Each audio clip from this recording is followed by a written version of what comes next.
ओम शांति। 25/1/25 की वाणी है।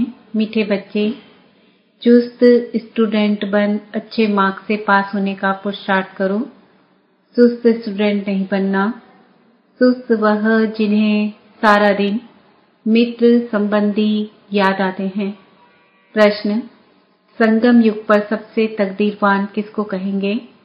उत्तर, जिन्होंने अपना तन मन धन सब सफल किया है, वह कर रहे हैं, वो है तकदीरवान। कोई कोई तो बहुत मनहूस होते हैं, फिर समझा जाता है तकदीर में नहीं है। समझते नहीं कि विनाश सामने खड़ा है, कुछ तो कर लें। तकदीरवान बच्चे समझते हैं बाप अभी सन्मुख आया है, हम अपना सब कुछ सफल कर लें। हिम्मत रख अनेकों का भाग्य बनाने के निमित्त बन जाएं। गीत, तकदीर जगाकर आई हूँ। ओम शांति। यह तो तुम बच्चे तकदीर बना रहे हो। गीता में श्री कृष्ण का नाम डाल दिया है और कहते हैं भगवान उवाच, मैं तुमको राजयोग सिखाता हूँ। अब कृष्ण भगवान उवाच तो है नहीं, यह श्री कृष्ण तो एम ऑब्जेक्ट है। फिर शिव भगवान उवाच कि मैं तुमको राजाओं का राजा बनाता हूँ, तो पहले जरूर प्रिंस कृष्ण बनेंगे। बाकी कृष्ण भगवान उवाच नहीं है। कृष्ण तो तुम बच्चों की एम ऑब्जेक्ट है। यह पाठशाला है, भगवान पढ़ाते हैं, तुम सब प्रिंस प्रिंसेस बनते हो।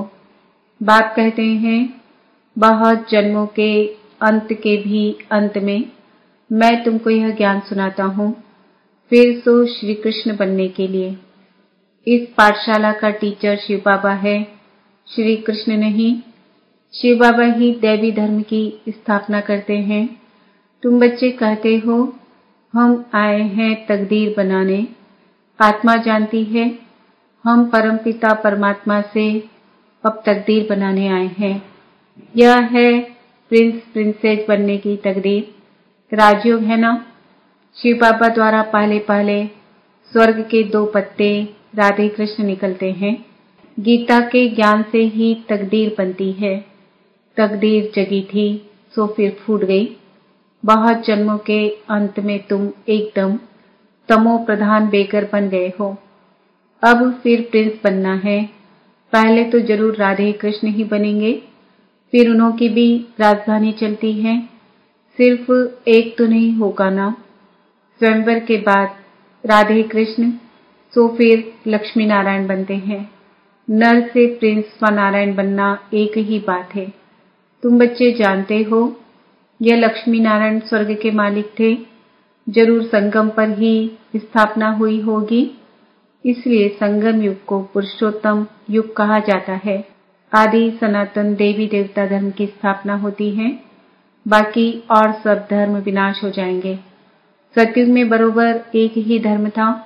वह हिस्ट्री ज्योग्राफी जरूर फिर से रिपीट होनी है। फिर से स्वर्ग की स्थापना होगी जिसमें लक्ष्मी नारायण का राज्य था, परिस्तान था। अभी तो कब्रिस्तान है, सब कामचिता पर बैठ भस्म हो जाएंगे। सतयुग में तुम महल आदि बनाएंगे। ऐसे नहीं कि नीचे से कोई सोने की द्वारिका व लंका निकल आएगी। द्वारिका हो सकती है, लंका तो नहीं होगी। गोल्डन एज कहा जाता है राम राज्य को। सच्चा सोना जो था वो सब लूट गया। तुम समझाते हो भारत कितना धनवान था, अभी तो कंगाल है। कंगाल अक्षर लिखना कोई बुरी बात नहीं है, तुम समझा सकते हो। सतयुग में एक ही धर्म था, वहां और कोई धर्म हो नहीं सकता। कई कहते हैं यह कैसे हो सकता, क्या सिर्फ देवता ही होंगे? अनेक मत मतांतर है, एक न मिले दूसरे से। कितना वंडर है, कितने एक्टर्स हैं। अभी स्वर्ग की स्थापना हो रही है, हम स्वर्गवासी बनते हैं। यह याद रहे तो सदा हर्षित मुख रहेंगे।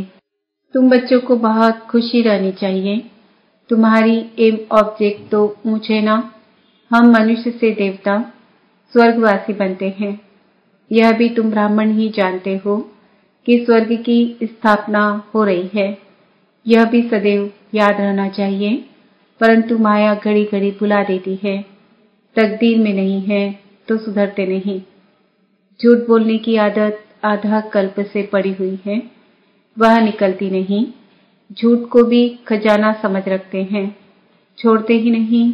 तो समझा जाता है इनकी तकदीर ऐसी है। बाप को याद नहीं करते।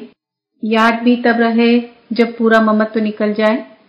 सारी दुनिया से वैराग्य, मित्र संबंधियों आदि को देखते हुए जैसे कि देखते ही नहीं, जानते हैं यह सब नरकवासी कब्रिस्तानी हैं, यह सब खत्म हो जाने हैं। अब हमको वापस घर जाना है, इसलिए सुखधाम शांतिधाम को ही याद करते हैं। हम कल स्वर्गवासी थे, राज्य करते थे, वह गवा दिया है, फिर हम राज्य लेते हैं। बच्चे समझते हैं भक्ति मार्ग में कितना माथा टेकना, पैसे बर्बाद करना होता है। चिल्लाते ही रहते, मिलता कुछ भी नहीं। आत्मा पुकारती है, बाबा आओ, सुखधाम ले चलो। सो भी जब अंत में बहुत दुख होता है तब याद करते हैं। तुम देखते हो अभी यह पुरानी दुनिया खत्म होनी है, अभी हमारा यह अंतिम जन्म है। इसमें हमको सारी नॉलेज मिली है, नॉलेज पूरी धारण करनी है। अर्थक्वेक आदि अचानक होती है ना, हिंदुस्तान पाकिस्तान के पार्टीशन में कितने मरे होंगे। तुम बच्चों को शुरू से लेकर अंत तक सब मालूम पड़ा है। बाकी जो रहा हुआ होगा वह भी मालूम पड़ता जाएगा। सिर्फ एक सोमनाथ का मंदिर सोने का नहीं होगा, और भी बहुतों के महल मंदिर आदि होंगे सोने के। फिर क्या होता है, कहाँ गुम हो जाते हैं। क्या अर्थ केक में ऐसे अंदर चले जाते हैं जो निकलते ही नहीं, अंदर सड़ जाते हैं। क्या होता है, आगे चल तुमको पता पड़ जाएगा। कहते हैं सोने की द्वारिका चली गई। अभी तुम कहेंगे ड्रामा में वह नीचे चली गई, फिर चक्र फिरेगा तो ऊपर आएगी। सो भी फिर से बनानी होगी। यह चक्र बुद्धि में सिमरन करते बड़ी खुशी रहनी चाहिए। यह चित्र तो पॉकेट में रख देना चाहिए। यह बेज बहुत सर्विस लायक है, परंतु इतनी सर्विस कोई करते नहीं है। तुम बच्चे ट्रेन में भी बहुत सर्विस कर सकते हो, परंतु कोई भी कभी समाचार लिखते नहीं है कि ट्रेन में क्या सर्विस की। थर्ड क्लास में भी सर्विस हो सकती है। जिन्होंने कल्प पहले समझा है, जो मनुष्य से देवता बने हैं, वही समझेंगे। मनुष्य से देवता कहा जाता है, ऐसे नहीं कहेंगे कि मनुष्य से क्रिश्चियन व मनुष्य से सिख।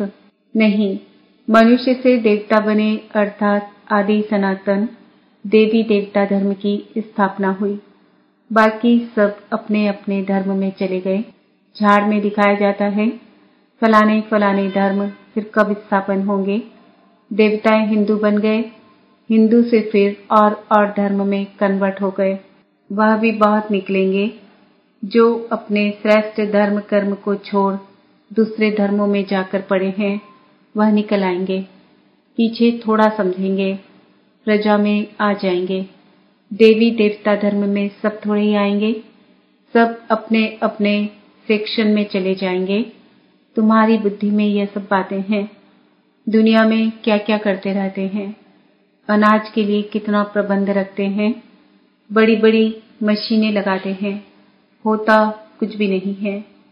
सृष्टि को तमो प्रधान बनना ही है, सीढ़ी नीचे उतरनी ही है।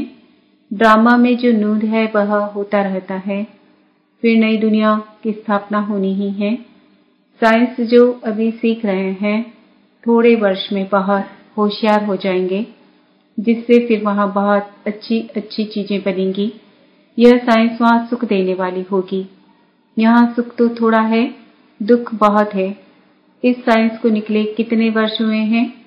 आगे तो यह बिजली गैस आदि कुछ नहीं था, अभी तो देखो क्या हो गया है। वहाँ तो फिर सीखे सिखाए चलेंगे, जल्दी जल्दी काम होता जाएगा। यहाँ भी देखो मकान कैसे बनते हैं, सब कुछ रेडी रहता है, कितनी मंजिल बनाते हैं। वहाँ ऐसे नहीं होगा, वहाँ तो सबको अपनी अपनी खेती होती है, टैक्स आदि कुछ नहीं पड़ेगा। वहां तो अथाह धन होता है, जमीन भी ढेर होती है, नदियां तो सब होंगी, बाकी नाले नहीं होंगे जो बाद में खोदे जाते हैं। बच्चों को अंदर में कितनी खुशी रहनी चाहिए। हमको डबल इंजन मिली हुई है, पहाड़ी पर ट्रेन को डबल इंजन मिलती है। तुम बच्चे भी अंगुली देते हो ना, तुम हो कितने थोड़े, तुम्हारी महिमा भी काई हुई है। तुम जानते हो हम खुदाई खिदमतगार हैं, श्रीमत पर खिदमत कर रहे हैं। बाबा भी खिदमत करने आए हैं। एक धर्म की स्थापना अनेक धर्मों का विनाश करा देते हैं। थोड़ा आगे चलकर देखेंगे, बहुत हंगामे होंगे। अभी भी डर रहे हैं, कहाँ लड़कर बॉम्ब न चला दें। चिंगारी तो बहुत लगती रहती है, घड़ी घड़ी आपस में लड़ते रहते हैं। बच्चे जानते हैं पुरानी दुनिया खत्म होनी ही है, फिर हम अपने घर चले जाएंगे।